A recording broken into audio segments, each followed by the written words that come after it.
खिलाफत and non corporation movement. खिलाफत जुड़ा हुआ है मुसलमानों के साथ, और जब यहाँ यानी इंडियन फ्रीडम स्ट्रगल या नेशनल मूवमेंट में हम बात करते हैं 1920s में, ये जुड़ा हुआ है जिसको हम सल्तनत उस्मानिया या अटमन एम्पायर कहते हैं। अटमन एम्पायर की एक जो बात है कि ये लास्ट मेजर मुस्लिम पावर था, यानी उसके बाद या उस टाइम में इससे बढ़ के मुस्लिम दुनिया में कोई बड़ा पावर नहीं था। और उसके साथ साथ इसकी जो मतलब दूसरी खुसूसियत थी वो ये मतलब था कि उस टाइम के जो मतलब सेक्रेड प्लेस मुस्लिम जो हिजाज, मक्का, मदीना, यहाँ पूरा जो हिजाज का इलाका था, या जो वो होली लैंड, बैतुल मुकद्दस वगैरह, ये सारे मतलब एरियाज इन्हीं के कंट्रोल में आते थे। तो एक जो मुसलमानों में बहुत सारे थे उनको इसको खिलाफत समझ रहे थे, और जो अटमन एम्पायर था, सुल्तान था, उसको खलीफा मार रहे थे। अब क्योंकि जो फर्स्ट वर्ल्ड वार जब शुरू हुआ तो ये मतलब एक जिस साइड से लड़ रहा था, दूसरी तरफ से इंग्लैंड था, यानी अटमन जर्मन की तरफ से लड़ रहे थे, उन्हीं के साथ वो एलाइज थे। अब उस टाइम क्योंकि ब्रिटिश कॉलोनियल स्टेट यानी हिंदुस्तान पर भी इनका कंट्रोल रहा था, तो यहाँ पे मुसलमानों में यानी जैसे ही अटमन एम्पायर या अटमन एम्पायर के साथ कुछ भी होता था 19th सेंचुरी से, तो मुसलमानों को वो चीज़ यहाँ पे जज्बाती बना देती थी। अब इसमें ये था कि हार जाएंगे, यानी जो अटमन एम्पायर है ये कामयाबी हासिल नहीं करेगा, तो फिर उसकी वो डिसमेंबरमेंट यानी इसको मुख्तलिफ हिस्सों में तकसीम किया जाएगा, और फिर जो वो मैंडेट सिस्टम में बाद में उसको लिया जाएगा। तो मुसलमानों में बेचैनी थी कि मक्का मदीना भी इन्हीं के कंट्रोल में है, तो लिहाजा वो एक लीनियंट यानी वो चाहते थे, क्योंकि ब्रिटिश यहाँ पे भी हुकूमत कर रहे थे, तो एक नरमी बरती जाए अटमन एम्पायर के साथ। अच्छा, फिर बाद में ये आगे आ रहा था कि इसको डिस्पोजेस किया जाएगा, अपनी जो उसकी टेरिटरीज है, तो बहुत यानी हिंदुस्तानी के मुसलमानों में एक बड़ा टेंशन था। अब उन दिनों नई लीडरशिप यानी वो अली बरादरान, मोहम्मद अली जौहर, शौकत अली, अबुल कलाम आज़ाद, वजीर हसन, ये नई लीडरशिप आ रही थी, जिन्ना उस टाइम भी एक नेशनलिस्ट ही था। अच्छा, वो पेरिस भी एक डेलीगेशन गया था, तो वहाँ पे मतलब मोहम्मद अली वगैरह की इनके साथ नरमी यानी ओटोमन एम्पायर के साथ, तो यहाँ पे तो खिलाफत का जो मतलब फंड उसके लिए जमा किया जा रहा था, बहुत बड़े पैमाने पे तहरीक चलाई जा रही थी। अब उस टाइम के जो यानी जो लोग इसमें इन्वॉल्व थे, तो उनमें दो बड़े ग्रुप्स थे। एक तो बॉम्बे ग्रुप था, जो बाद में खिलाफत कमेटी ग्रुप बन गया था। 20 मार्च 1919 ने खिलाफत कमेटी मतलब अपने ग्रुप का नाम रखा था। और दूसरा वो जो यूपी या जिसको आप अलीगढ़ वगैरह कहोगे, तो सेंट्रल खिलाफत कमेटी। अच्छा, इन्होंने जो 1919 में 17 अक्टूबर को ऑल इंडिया खिलाफत डे यानी खिलाफत का दिन यहाँ पे उस दिन अब मनाया क्या जा रहा है। उस दिन हड़ताल पूरे ब्रिटिश इंडिया में हुई, यानी जो वो मुतालबा कर रहे थे ब्रिटिश स्टेट के साथ की लीनियंट ट्रीटमेंट, यानी इसको डिस्पोजेस ना किया जाए। अरे उसके बाद हम देखते हैं 19 मार्च 1920 को भी एक और मतलब हड़ताल, या उस दिन भी हड़ताल हुई। ऑल इंडिया खिलाफत कॉन्फ्रेंस नवंबर 22 to 23 1919 दिल्ली में हुई, और यहाँ पे ये प्रपोजल सामने रखा गया कि non cooperation with the British government, जिसको ये जो मतलब हसरत मोहानी थे वहां पे, तो उन्होंने बैकआउट ब्रिटिश गुड्स इसकी कॉल दी थी, यानी इनकी चीजों को ना खरीदा जाए, तो तर्क मवालात इनसे किया जाए।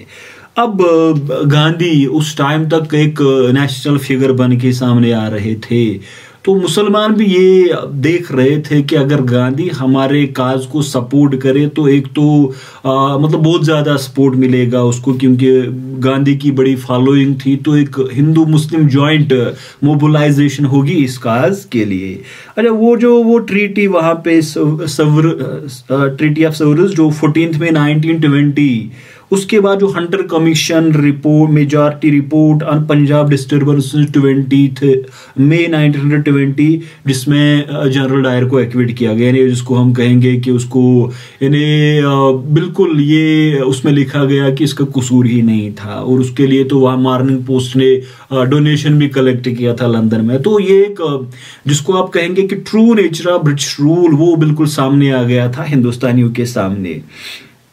अब ये पूरा देख रहे थे, यानी चाहे गांधी जी थे या बाकी लीडर, वो सारे देख रहे थे कि टर्किश एम्पायर के साथ, सोकाल्ड खलीफा के साथ क्या हुआ, पंजाब जो जलियांवाला बाग में है उसकी रिपोर्ट में क्या हमारे सामने है। अब देखिए ये जो इलाहाबाद में सेंट्रल खिलाफत कमेटी की मीटिंग होती है फ्रॉम 1 to 3 जून 1920, और गांधी को यहाँ बुलाया गया और उसको कहा गया कि आप लीडरशिप ले खिलाफत कमेटी का। तो उसने, यानी जो वो मुसलमानों में भी उस टाइम के थे जो खिलाफत काज के साथ जुड़े हुए थे, तो रेडिकल्स और मॉडरेट्स उनमें वो मुफाहिमत यानी रिकॉन्सिलेशन उनके दरमियान कराई।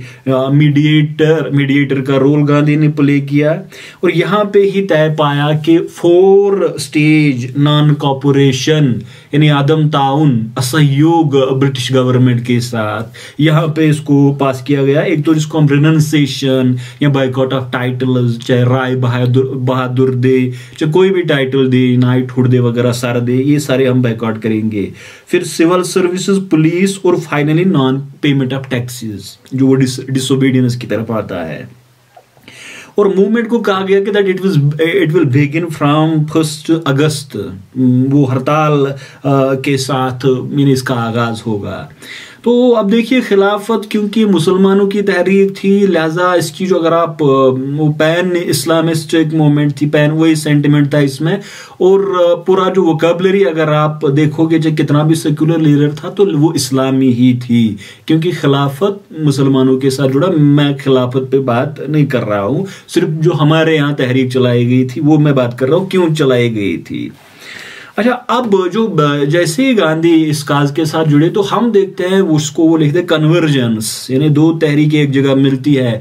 खिलाफत अब जो इंडियन नेशनल कांग्रेस के बाद चला रहा है तहरीक नॉन कॉपरेशन की, तो लगातार गांधी जी प्रेस कर रहे थे कांग्रेस को कि वो सिमिलर प्लान ये जो अप्रोच अपनाए, जिस तरह खिलाफत ने बाइकॉट का, नॉन कॉपरेशन का जो प्रोग्राम अपनाया 3 बातों पे। एक तो वो कहते हैं पंजाब रांग जो जलियांवाला बाग में हुआ, फिर हंटर कमीशन रिपोर्ट, खिलाफत रांग जो ओटोमन एम्पायर के साथ जुड़ा है, और स्वराज यानी सेल्फ गवर्नमेंट हम ब्रिटिश अथॉरिटी से चाहते हैं।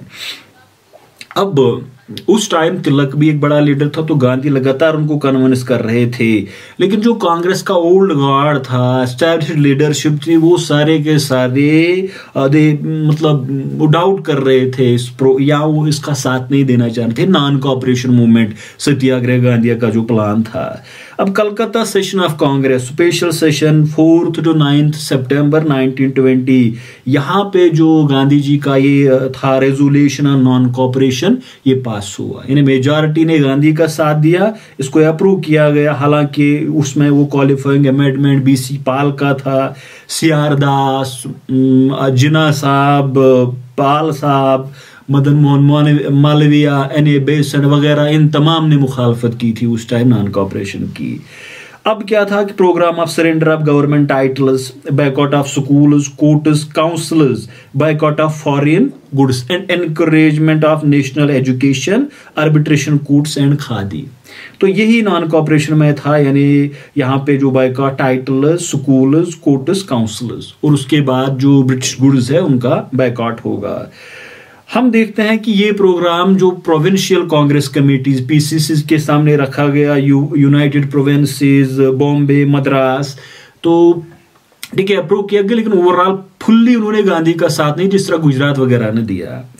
अब जो कांग्रेस का रेगुलर सेशन हुआ, इट वाज इन नागपुर 1920 दिसंबर। तो यहाँ पर भी CR दास साहब वो थोड़ा और उसको रेडिकल, यानी फिर भी वो रेडिकल बनाना चाहते, लेकिन ओवरऑल गांधी जी का प्रोग्राम यहाँ पे अप्रूव हुआ। और हम देखते हैं कि वही जो नॉन कोऑपरेशन मूवमेंट, यानी फुल्ली वो जो 4 चीजें थी उसमें ये जो मैंने इस पे बताया, surrender of titles, boycott of schools, courts, councils, तो ये पूरा यहाँ पे अप्रूव हुआ। अच्छा, उस दरमियान यानी पहले पहले जो मैंने PCCs की बात की थी, क्योंकि काउंसिल इलेक्शन एक बड़ा मसला था, बहुत सारे लीडर्स कांग्रेस के दे वर रिलक्टेंट कि नहीं हम काउंसिल इलेक्शन में हिस्सा लेंगे, क्योंकि वो मॉन्टफोर्ड रिफॉर्म उसके सामने आया था। लेकिन गांधी जी की कॉल का बड़ा असर हुआ था उस टाइम, और हम देखते हैं कि जो अर्बन एरियाज थे उनमें 27.3% हिंदूज ने बायकॉट किया और 12.1% मुस्लिम, इन सब ने बायकॉट किया।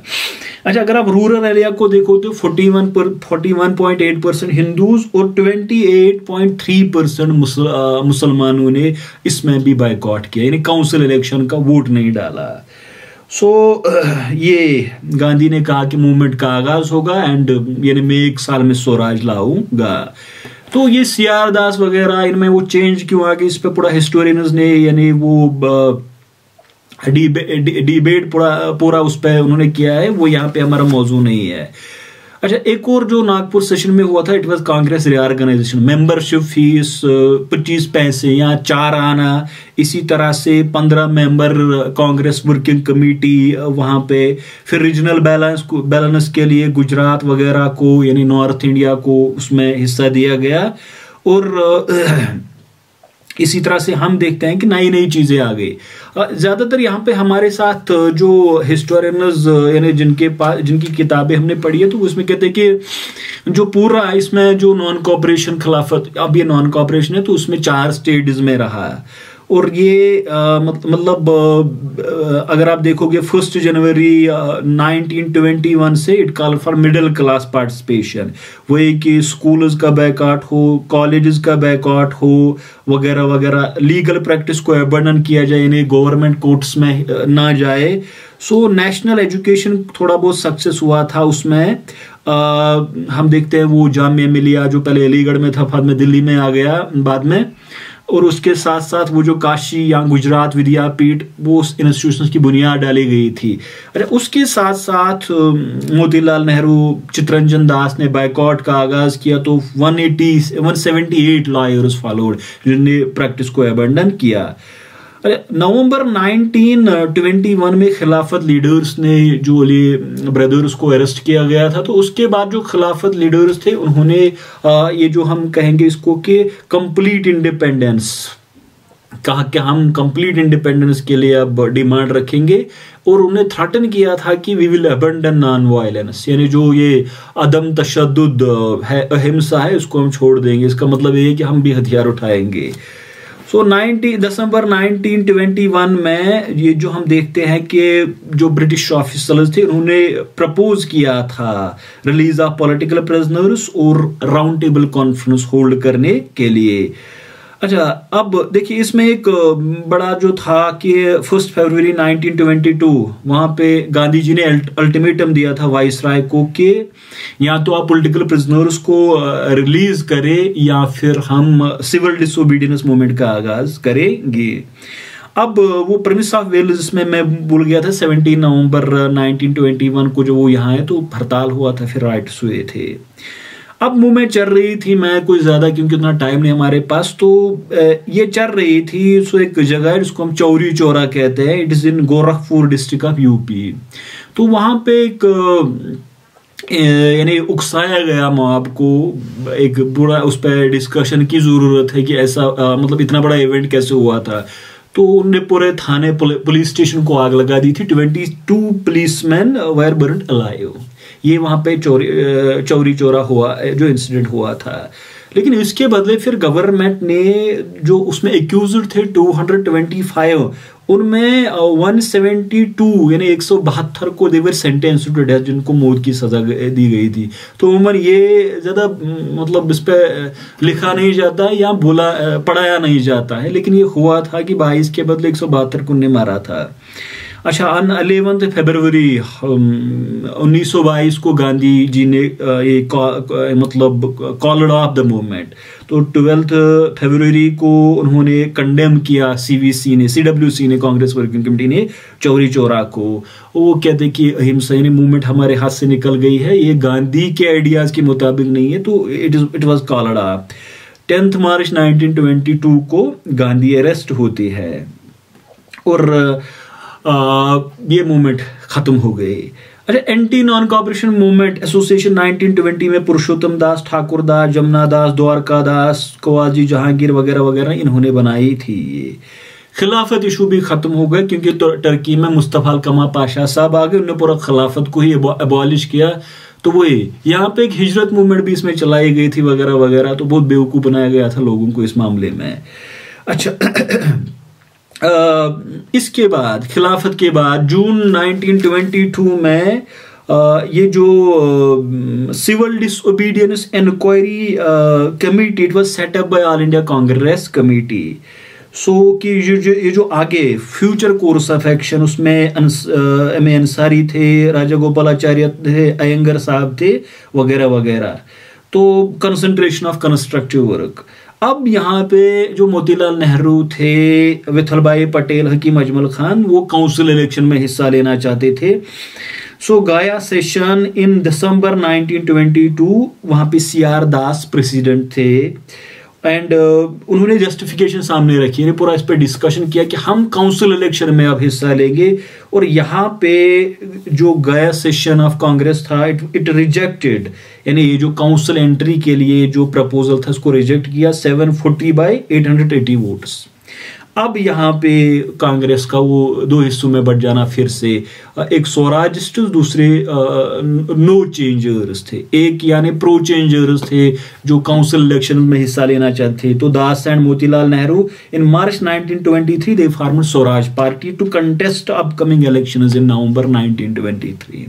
यही प्रो चेंजर्स थे और ये जिनको हम स्वराज के किन्ने स्वराज पार्टी की बुनियाद रखी थी। अच्छा, दिल्ली सेशन सितंबर 1923 में, उसके बाद जो काकिंदा का सेशन दिसंबर 1923 में हो, उसमें यानी कंप्रोमाइज के लिए काम किया गया। तो कांग्रेस वगैरह उस टाइम गांधी के रिलीज के बाद हम देखते हैं कि हम 1924 में जब वो रिलीज हो गए तो उन्होंने वो कहा था कि अब कांग्रेस मेंबरशिप के लिए बुनियादी स्पिनिंग, यानी एक स्पिनिंग आनी चाहिए एक तभी उसको कांग्रेस के ये जो मेंबरशिप दी जाएगी। उसके बाद नवंबर 1942 और दास और ML ये जो मोतीलाल नेहरू थे उनके साथ ये कंप्रोमाइज हुआ था। सो उन्होंने कहा कि Swarajist they will work as integral part of Congress, यानी अगर वो काउंसिल में हिस्सा लेना है लेकिन फिर भी वो that will work as internal part of Congress. और खुद उन्होंने कहा कि मैं कंस्ट्रक्टिव काम में भी हिस्सा लूंगा और ऑल इंडिया स्पिनर्स एसोसिएशन इसके लिए बनाई गई।